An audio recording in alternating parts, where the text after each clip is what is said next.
Matrix Revolutions came out in 2003, 6 months after The Matrix Reloaded came out. It was a two-parter filmed back-to-back. Yeah, they both came out in 2003. Not sure if that was quite a good idea. The Matrix Revolutions picks up where The Matrix Reloaded left off, and in The Matrix Revolutions, as the Sentinels are hurtling their way towards Zion, and the citizens of Zion, prepared for an attack and getting ready for battle, Neo and Trinity travel into the Machine City to try and strike up a peace treaty with the machines. I guess we know what the result of this movie's gonna be. Yeah, you remember in my Matrix Reloaded review when I said back in the day, I was so naive that I used to believe that the newest movie in a series was always the best.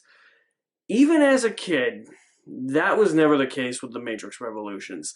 I never liked this movie, and I've disliked it even more as my time here on Earth has gone on. And having just watched the movie, I could say this is a very far inferior movie to both The Matrix and The Matrix Reloaded, to the point where this is just a downright bad movie. There's not really much to like here in Revolutions. I will commend the Wachowskis for at least having a clear vision and seeing that vision through, and being able to create a story as vast as this. Is just the story and the characters, once again in Revolutions, just like in Reloaded, take a back seat to the special effects that are on display. Except unlike in Reloaded, that problem is magnified here to the point where the main characters become side characters. Neo becomes a side character in his own movie. Trinity becomes a side character. Morpheus is the one that feels like the main character of this movie. I get what the Wachowskis were going for, but the movie is called The Matrix. Have the movie take place in The Matrix. This is one of the most disappointing and boring conclusions to a trilogy I have ever seen.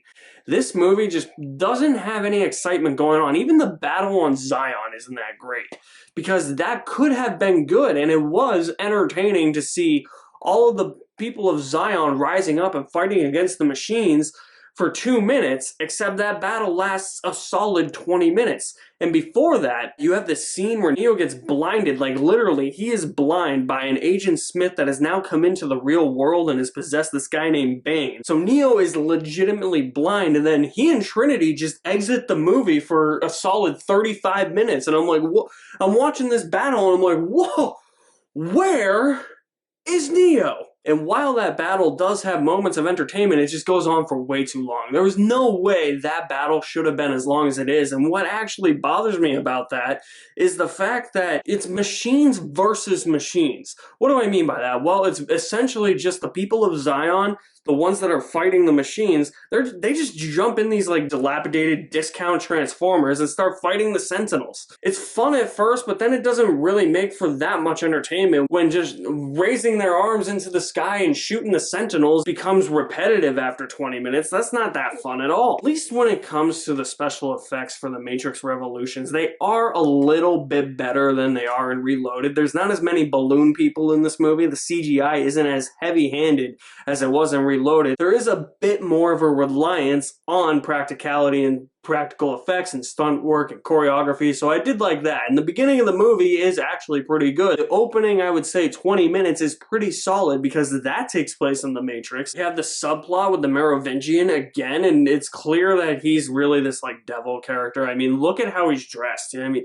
I mean, that's the thing. All these philosophical themes and these religious overtones, they are so heavy-handed in this movie, it's not even funny. To the point of annoyance. There's a scene later on in the movie where Neo sacrifices himself, and he's got his arms and feet spread out like he's Jesus Christ. There's a lot of Christ metaphors in this movie. But those opening 20 minutes are solid and rely more on the practical effects and the stunt work and the choreography that really helped shape the first movie with its action sequences. I hate almost every side character in this movie. I still hate Captain Locke. That kid that is named Kid. I mean, Jesus Christ. Oh man, this is like, fuck. I don't know where to go, man. Jesus. The Matrix Revolutions this is oof. I guess this is my way of saying that this is a rough movie.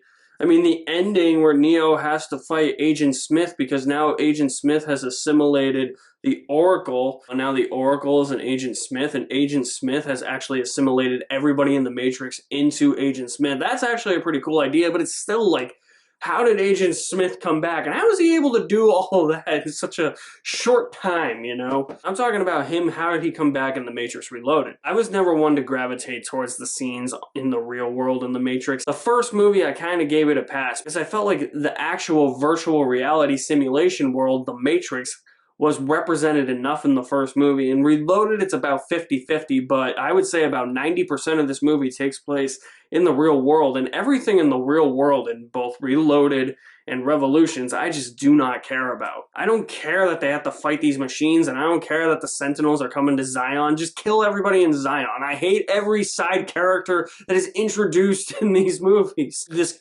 council, they gotta be the dumbest people ever. Go in along with Captain Locke. He's a friggin' dumbass. I know, it sounds like I'm bitching a lot. Now, you know what? The bitching's probably not gonna stop because I just gotta mention one thing. Yeah, Trinity dies. What a bullshit death. Trinity gets sidelined in this movie after she got little to no character progression in The Matrix Reloaded.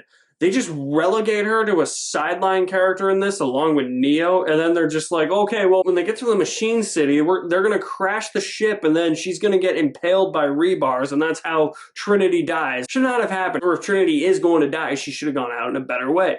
But, I mean, Resurrections is coming, so, and Trinity's coming back, so, I mean, I have no idea what Resurrections is going to do. Yeah, I'm not a fan of The Matrix Revolutions at all. I don't like anything that takes place in the real world in this movie. The battle sequence between the humans and the Sentinels is way too freaking long. The main characters feel like they are side characters and sidelined to the point where the story and the characters take a backseat to the special effects once again, except that is all heightened in this movie compared to Reloaded. At least Reloaded still had somewhat of a plot. The entire plot of this movie revolves around Neo trying to get a peace treaty with the machines, which ends up happening, but I think that that's such a dumb resolve. This trilogy has built up to an actual conclusion to this war, and for it to just come to a halt at a stalemate, I'm not satisfied with that ending. There's just so many ideas that are beaten over your head in this movie in regards to philosophical themes and religious overtones. It just became way too much to handle and think about, and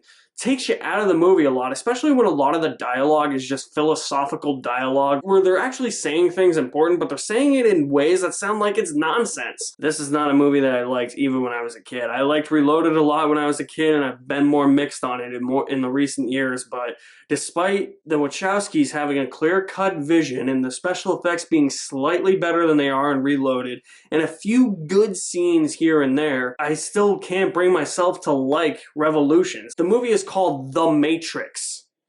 It should take place in The Matrix, and I get what the Wachowskis were going for in a trilogy like this, where as the movies go on, you spend less and less time in that virtual reality world. I get it, but it just did not work for me. I'm going to give The Matrix Revolutions a D.